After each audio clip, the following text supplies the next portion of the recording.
Good morning, class 11th. Today we are going to start new topic. Presentation of data का हमारा new topic start कर रहे हैं बेटा. Bar diagram and pie diagrams. Earlier we discussed about the presentation of data related to textual and tabular presentation. हमने उसका textual और tabular presentation discussion करा था. आज हम presentation of data topic ही है. But in presentation of data we are discussing how we can present the data with the help of bar diagrams or with the help of the pie diagrams. Fine? Now, first we are going to explain you the meaning of bar diagram.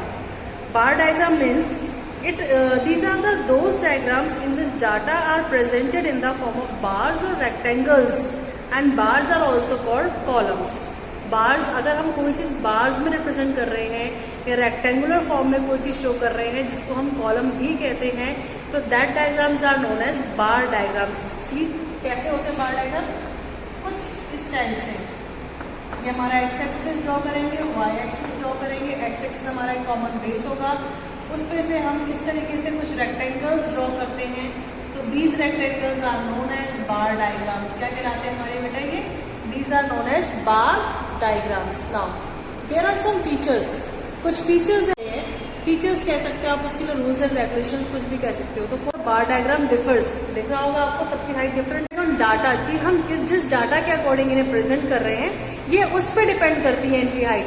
Data जितना ज्यादा होगा उतनी ही height भी ज्यादा होगी. Data जितना कम होगा उतनी हाइट भी क्या हो जाएगी? हमारी कम हो जाएगी. फाइन. द लेंथ में बी मोर और less, breadth remains the same. Length तो ऊपर नीचे हो सकती है, लेकिन जो इनकी ब्रेथ है ये सब क्या होंगी? सेम. अगर एक की ब्रेथ 2 इंच है तो सबकी ब्रेथ 2 इंच ही होगी, उसमें कोई चेंजेस नहीं होंगे. एक की ब्रेथ 2 सेंटीमीटर, सबकी ब्रेथ 2 सेंटीमीटर की ही होगी.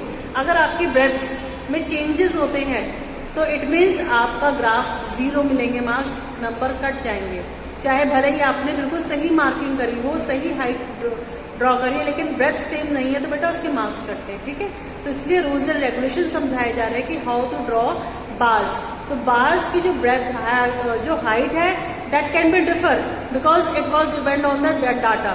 डाटा ज्यादा होगा तो हाइट भी ज्यादा हो जाएगी, डाटा कम होगा डाटा तो आपकी हाइट भी कम हो जाएगी. बट जो ब्रेथ ऑफ द बार्स है दैट वॉज सेम, वो सबकी क्या होंगी? बिल्कुल सेम होंगी.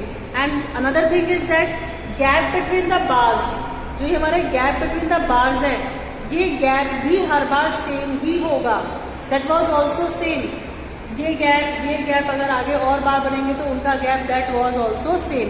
फिर all the bars based on the common base. में सारे बार्स हमारे कॉमन बेस पर ही तो है. एक कॉमन बेस है हमारा एक्स एक्सिस, इस पर वैल्यू. तो हमारा जो ये ग्राफ है इसका बेस सबका सेम ही है. अगर सेम क्वेश्चन है हम ग्राफ तो हर किसी के लिए अलग अलग एक्सिस से ड्रॉ नहीं करेंगे, एक सेम एक्सिस पर ही फॉर द सेम क्वेश्चन हम क्या करेंगे? इसके ग्राफ्स ड्रॉ करेंगे. Fine. Now we are going to discuss about the types of bar diagrams. Types of bar diagram discussion करेंगे बेटा. बार डायग्राम के टाइप्स हमारे 5 टाइप्स हैं बार डायग्राम के.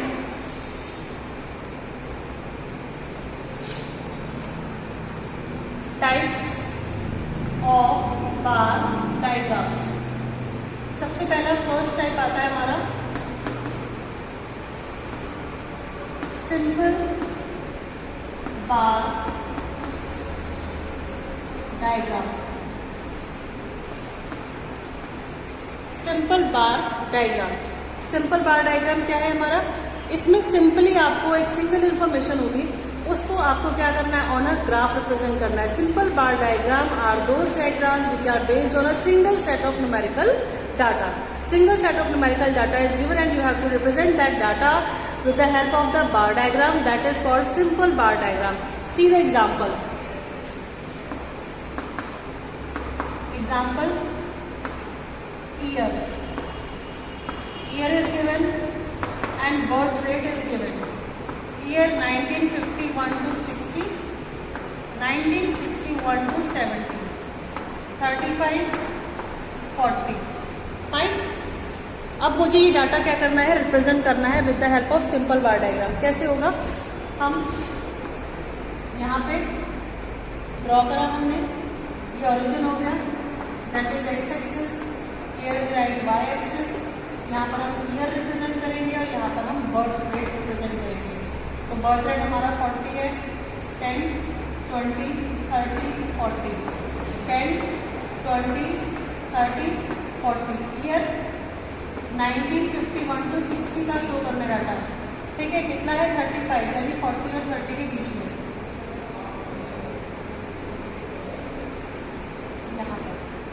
यहाँ 35, नेक्स्ट 40 तक है।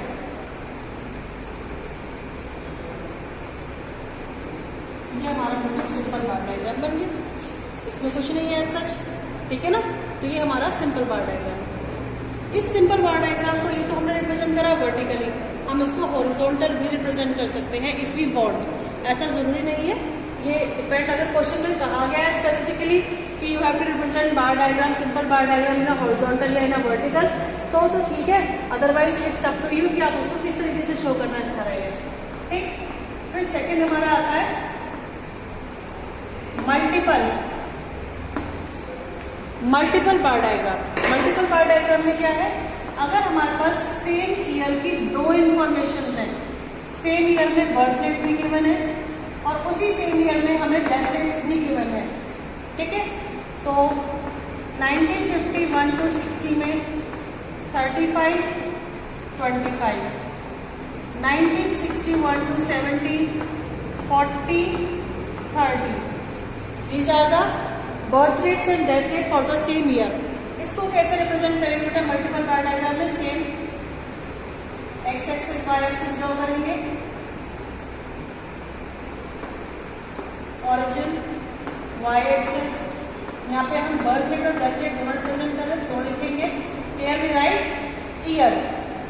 तो इन 1951 to 60 में पहले हम क्या शो करेंगे बर्थ रेट 10, 20, 30, 40, 10, 20, 30 और 40, 35। ये हो गया बर्थ रेट। 25 भी सेम ईयर का है तो बिना कोई गैप दिए यहाँ पे हम भी 25 का भी लाइन ड्रॉ कर देंगे। अब कैसे आइडेंटिफाई करेंगे कि कौन सा बर्थ रेट है कौन सा डेथ रेट, दोनों तो प्लेन है, तो इसको हम थोड़ा सा डिफरेंट करेंगे, डिफरेंशिएट करेंगे। कैसे? मैंने बर्थ रेट में शेड कर दिया, अब शेड तो मैंने करा तो मुझे ही पता होगा शेड पोर्शन किसका है, बर्थ रेट का, और जो प्लेन पोर्शन डेथ रेट पे सामने में कैसे बताऊंगी, तो ऊपर आप इंडेक्स मेंशन करोगे, जहाँ पे लिखोगे shade portion for birth rate and plain portion for the death rate, ठीक है, जो कि 35 है और ये हमारा 25 है। सेम नेक्स्ट बन जाएगा, नेक्स्ट हमारा 40। अब इसमें गैप दो क्योंकि ईयर चेंज हो गया, ये हमारा था 1951 to 60, यहाँ पे गैप इसमें नहीं दिया क्योंकि both information is for the same year. But next हमारा ईयर चेंज हो गया 1961 to 70, तो 1961 to 70 में पहले we are going to the 40, then 30, और अगेन क्योंकि बर्थ रेट हमारा शेड पोर्शन है तो हमने शेड कर दिया। ये हमारा हो गया birth rate 40, death rate 30। Fine. Next सब डिवाइडेड बार डायग्राम। सब डिवाइडेड बार डायग्राम, सब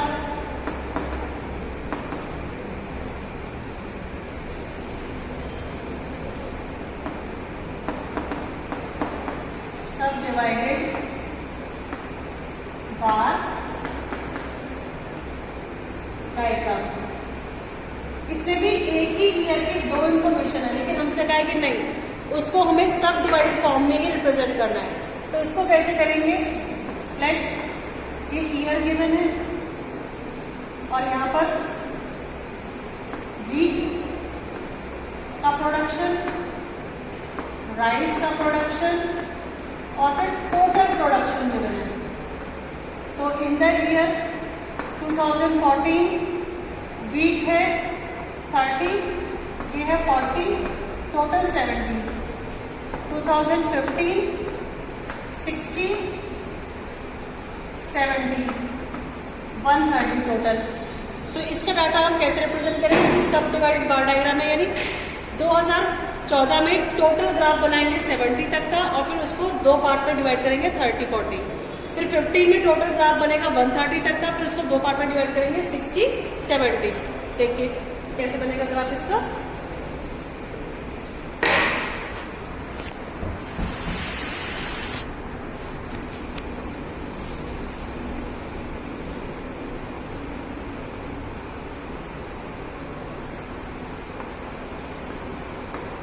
यहाँ पे हम टोटल प्रोडक्शन शो कर रहे हैं।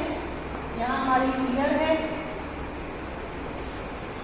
20, 40, 60, 80,